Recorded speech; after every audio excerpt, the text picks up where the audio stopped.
ओम शांति। आज प्यारे बाबा का स्मृति दिवस है।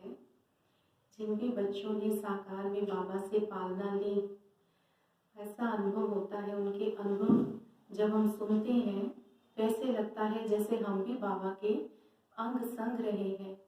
उस समय बाबा ने साकार में बच्चों को जो पालना दी, छोटे छोटे बच्चे बाबा के पास आ गए थे, तो बाबा ने कैसे राजकुमार राजकुमारी की तरह बच्चों को पाला। उस समय ऐसे लगता था बाबा स्वयं जो है खुद फल काट काट कर बच्चों के मुख में डालते थे। मुख में जैसे गिटी डालते थे, फल डालते थे, तो ऐसे लगता है सुन करके कि जैसे हम भगवान को भक्ति मार्ग में हम भोग लगाते हैं, ऐसे ही बाबा ने भी बच्चों को कैसे खिलाया। कहा जाता है कि जो कर मैं करूँगा, मुझे देख करके सब करेंगे। तो ऐसे लगता है जैसे यहाँ से ही ये बाबा का जो है द्वापर में भी यहाँ से जड़ चित्रों के आगे बच्चे जो बने, उनकी ऐसे पूजा की। बाबा बच्चों को उठ करके रात को देखने आते थे कि बच्चे कैसी स्थिति में सोए हुए हैं, बच्चों के ऊपर चादर है या नहीं है। मच्छरदानी भी बाबा आ करके बच्चों के ऊपर देते थे कि कहीं कोई मेरे इन चैतन्य ठाकुरों को मच्छर ना काट जाए। तो बाबा जब याद प्यार देते थे मुरली में, तो बाबा उठ करके खड़े हो जाते थे हाथ जोड़ करके, और बच्चों को कहते थे ये मेरे चैतन्य ठाकुर हैं, इसलिए मैं कभी भी बच्चों के आगे पीठ नहीं कर सकता। वैसे बाबा ने बच्चों को इतना महान जो है बनाया। उस समय बाबा कहते थे बच्चे शिव बाबा की याद में रहो। जैसे सुबह अमृत वेले भी बाबा कहते थे कि बच्चे बाबा की याद में बैठो। स्कूल में जैसे लौकिक में भी बच्चे जाते हैं तो माँ कितनी अच्छी तरह से बच्चे को नहला धुला करके उसे जो है रिफ्रेश करके तब स्कूल में भेजती है। कहीं बच्चे को सुस्ती ना आ जाए, उसका टिफिन तैयार करके पूरा प्रिपेयर करके उसको भेजती है। ऐसे ही जो है बाबा भी कहते थे कि बच्चे सुबह शक्तिशाली याद में बैठो। तो ये भी हमारा स्कूल है। जब हम मुरली सुनते हैं, परमात्मा के महावाक्य सुनेंगे, तो वो मुरली या वो परमात्मा की जो शिक्षाएं हैं हमारी अंदर चली जाएंगी जब हम बाबा की याद में होंगे।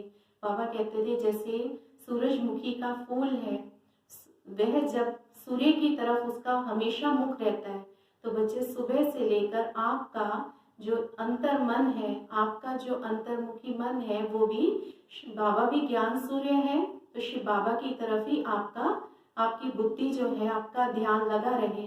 तो इन जो है महावाक्यों को सुनते हुए हमें भी कभी सुस्ती नहीं आएगी। पढ़ाई के समय हमारी कमाई हो जाएगी 21 जन्मों के। बाबा के पास बच्चे सौगात भेज देते थे। एक बार एक माता ने भी बाबा के पास एक सौगात भेजी, और वो पोटली में बंद थी, लेकिन वो पोटली ऐसे मैली कुचैली थी कि जब जो बाबा को देने वाले थे उन्होंने उस पोटली को एक तरफ रख दिया, लेकिन बाबा की दृष्टि उस पोटली पर ही गई और कहा कि इस पोटली को खोल करके दिखाओ। जब उस पोटली को खोला गया तो उसमें जो है भुने हुए चने थे। तो बाबा की आंखों में देखते ही प्रेम के आंसू आ गए कि ये जब उन्होंने उन भुने चनों को देखा, उन्होंने कहा कि उस माता ने बड़े प्यार से एक एक छिलक उतार करके बाबा की याद में इसे भेजा है। तो उन्होंने कोई साधारण सौगात बाबा ने नहीं समझी। उन्होंने कहा ये तो जैसे क्या है, ये तो जैसे सोने की मोहरें हैं। तो बाबा ऐसे बच्चों का उमंग उत्साह जो है बढ़ाते थे। एक बार की बात है कि बाबा की विशेषता हमने ये भी देखी कि बाबा की अनासक्त वृत्ति थी, किसी प्रकार की किसी चीज में आसक्ति नहीं थी। तो बाबा एक बार कुछ पी रहे थे, तो एक भाई अनुभव सुनाते हैं कि जब मैं बाबा के पास गया तो मुझे बाबा ऐसे जैसे टेस्ट लेकर के आनंद लेकर के उसको बड़े धीरे धीरे पी रहे हैं। तो उन्होंने सोचा कि शायद इसमें बहुत कुछ ऐसी अच्छी चीज है।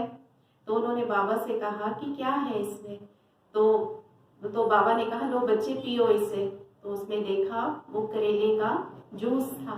वो इतना कड़वा था। तो बाबा ने कहा इसे इसे पी लो, ऐसे ही पी लो। तो बाबा का इससे दिखाते थे कि बाबा जो है किसी प्रकार की जो है आसक्ति नहीं रखते थे, और उस चीज को बड़े आनंद से जो है उन्होंने बच्चों को भी सिखलाया कि कोई भी चीज लो बड़े आनंदित होकर के उसको धारण करो।